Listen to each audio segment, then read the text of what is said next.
नमस्कार, मी शुभांगी पंडित. स्वतेज न्यूज मराठीच्या बातमीपत्रात आपलं स्वागत आहे. तर पाहूया आजच्या काही ठळक घडामोडी. जिल्हा अध्यक्ष तथा सर्वसामान्यांना घेऊन चालणारे आपले गंगाधररावजी बडोरे साहेब यांचा आज वाढदिवस आहे. आणि हा जो वाढदिवस आहे हे सर्व कार्यकर्त्यांनी मिळून साजरा करत आहे. यांच्याकडून नाही, आम्ही सर्व कार्यकर्ते मिळून आता या ठिकाणी भरगच्च कार्यक्रम झालेले आहेत. कुष्ठरोग निर्लीच्या ठिकाणी कार्यक्रम झाले, पुस्तकं वाटप, वृक्षारोपण असे विविध कार्यक्रम या ठिकाणी घेण्यात आलेले आहेत. कारण की बडोरे साहेब हे नांदेड जिल्ह्याचे एक असे जिल्हा अध्यक्ष आहेत की कार्यकर्त्यांच्या भेटीगाठी घेतात, कार्यकर्त्यांना सपोर्ट करतात, कार्यकर्त्यांचा फोन उचलतात. जसं शिंदे साहेब आहेत, शिंदे साहेबांचा जसं पिढी आहे की 80% समाजकारण आणि 20% फक्त राजकारण या विषयाला बडोरे साहेब यांनी तंतोतंत त्यांच्या जीवनात पालन केलेलं आहे.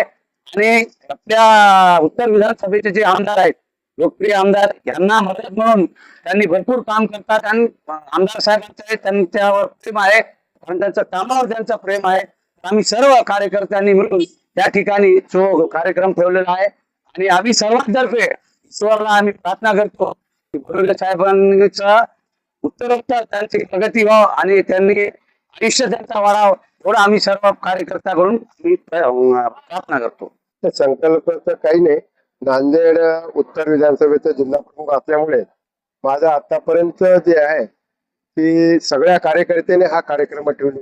सकाळी 8 पासून ते आज दुपारी 1 पर्यंत आणि आता अभिषेक सोहळा, हा सर्वांच्या शुभेच्छा घेण्यासाठी मी इथं थांबलेलो आहे. शेतकऱ्यासाठी शिंदे साहेब मुख्यमंत्री असतेवेळी जेवढं 25 वर्षामध्ये कोणी मुख्यमंत्र्यांनी कामं नाही केले शेतकऱ्यांच्या हिताचे, ते शेतकऱ्यांच्या हिताचे एकनाथरावजी शिंदे साहेब आताचे उपमुख्यमंत्री आणि या भागाचे लोकप्रिय आमदार बालाजीराव कल्याणकर यांच्या माध्यमातून आपण काम करतोय.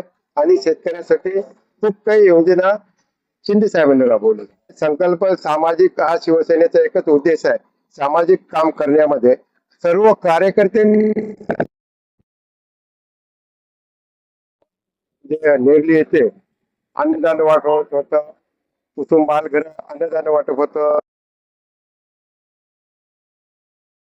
विद्यार्थी जे आहेत शाळेमध्ये 3 ते 4 शाळेमध्ये आपण सगळ्या कार्यकर्त्याच्या माध्यमातून हे ठेवलं होतं की साहित्य वाटप, शालेय साहित्य.